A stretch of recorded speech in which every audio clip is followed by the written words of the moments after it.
a lot of people get this question wrong.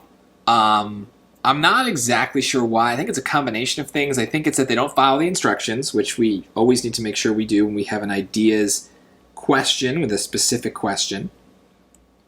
But I also think that these are all just kind of odd phrases, and so there's a little bit of a like, you're thinking in the wrong way, right? So remember, we always want to predict the question. We want to know if we're dealing with an ideas, grammar, or style question, because if we kind of know, well, then we can put our brain in that mode and make the right decisions and think about the right aspects of the question. So we know it's not grammar because it's an ideas question, right? It has a question. That's how we know, is it makes it about the ideas. So we're not really going to be thinking grammar, but I think what ends up happening is because the ideas are a little muddy, we have some trouble, and so many people then start defaulting to, well, what sounds best? What's the best style? What would I feel comfortable saying? And I think that that's a mistake. Remember, the ideas are being tested, so we have to sometimes pick a choice that we wouldn't ourselves say or write because it accomplishes the goal that the SAT really wants from us. So it's not what you think is best, it's not what you would write. The SAT is asking something of us, and we have to follow instructions and give them what they want. No one cares what you think. That's kind of the moral of the story. So what are the instructions? Let's make sure we understand. We need to have an effective transition from the previous paragraph. So we kind of need to read more to understand what's going on for the question 10. So we go back, and when we do, we should use dumb summaries. Let's just try to get the most basic version of what's going on that we can. So we go to this first paragraph or this previous paragraph.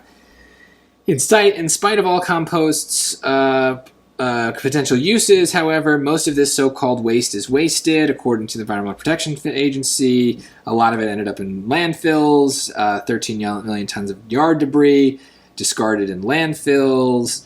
The squandering of this useful resource, the fact that compost and landfills cannot break down due to lack of necessary air and moisture. As a result, organic material that is sent to landfills contributes to the release of methane, a very potent greenhouse gas. So,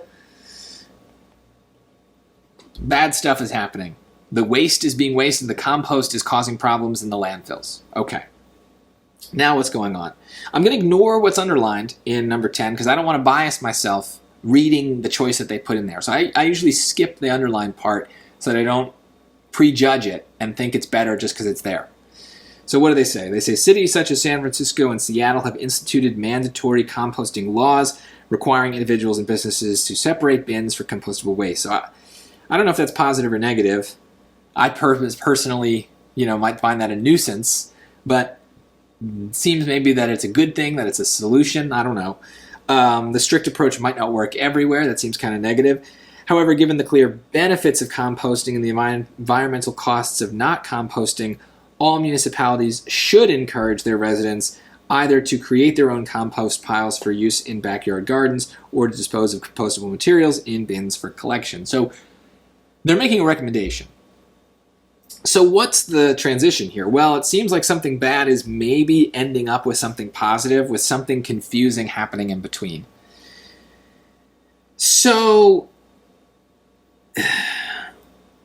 I don't know that makes a certain answer jump out as right. But we can see some kind of like transitions happening here, right? So C and D are kind of transition-y phrases because they're saying, well, if this bad thing happens, we put it in the landfills. What we should do instead is this, right? So it's kind of a like, knowing that the bad thing is this, here's what we should do to avoid the bad thing. That's kind of what makes me lean towards these two choices. Whereas A and B aren't really transitions at all. They're kind of just like random-y phrases. So B, though government regulations vary. Who cares if they vary? What does that have to do with what San Francisco and Seattle have done? They're doing their thing. Of course government regulations vary. That's like an empty phrase that tells me something obvious. It doesn't transition from the bad thing that we were just talking about.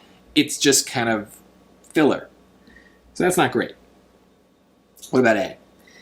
While composting can sometimes lead to accidental pollution through the release of methane gas, which is kind of true, but that's a bad thing. But remember, they kind of just said that organic materials sent to landfills contributes to the release of methane gas, a very potent greenhouse gas. So this is very repetitive. We just kind of said that.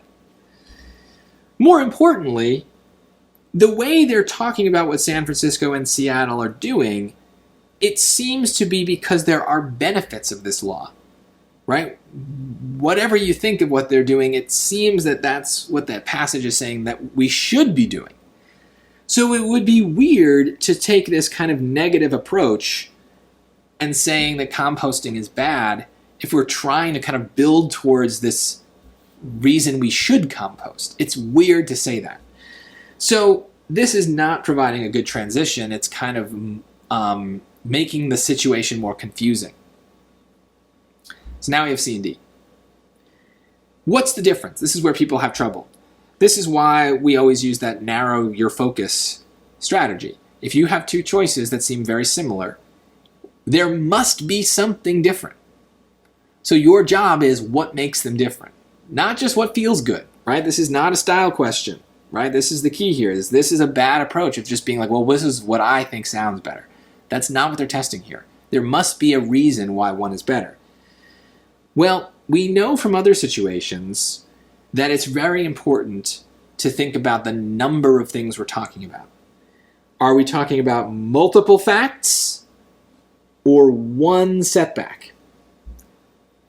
Right? Plural and singular. This almost a little grammar. I know I said there's no grammar, but it's because the ideas that we're referring to have a plural or a singular, right? Is this one thing or multiple things? Well, it's not really one thing.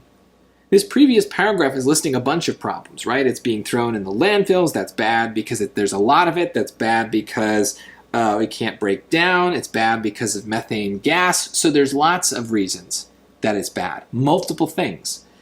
So that tells me that C is going to be right because these facts matches with the ideas in the previous paragraph. The idea that there are multiple things that these people considered when in San Francisco and Seattle they instituted this law. It's an odd phrase.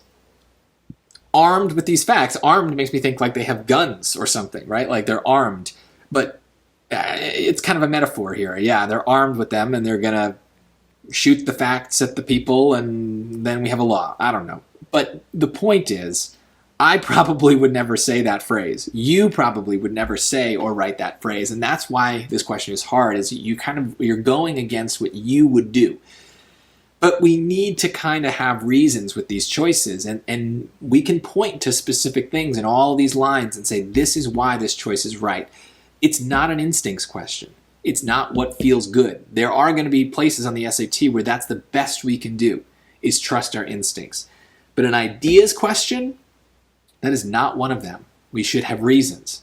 The reason here is we need to transition away from all the negative stuff and talk about the solutions.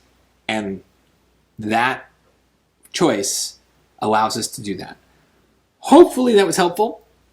If you got it wrong, I wouldn't get too angry at yourself over it. It is a genuinely difficult question, but hopefully now you have a sense of what we can do in those genuinely difficult situations and what kinds of things we should be considering. Don't think about instincts. Follow instructions as best you can.